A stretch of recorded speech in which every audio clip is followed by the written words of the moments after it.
First అయితే ఆలు fry చేశాను. చూద్దాం వచ్చింది. ఉల్లగడ్డని బాగా ఉడకబెట్టుకోవాలి.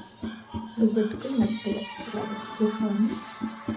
కొత్తిమీర, ఉద్దిపప్పు, మంచిగా పప్పు, పచ్చిమిరపకాయ పెట్టుకొని ఆయిల్ వేసుకొని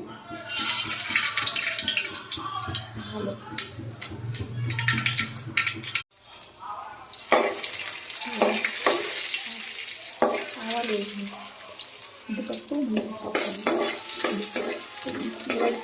గోల్డ్ కలర్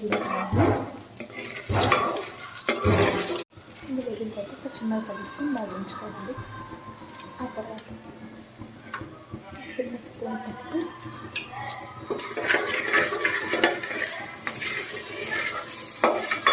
తర్వాత ఆలు వేసుకొని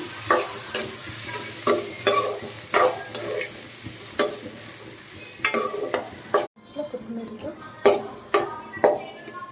ఒక 5 minutes మగ్గనిచ్చి స్టవ్ ఆఫ్ చేసుకోవాలి.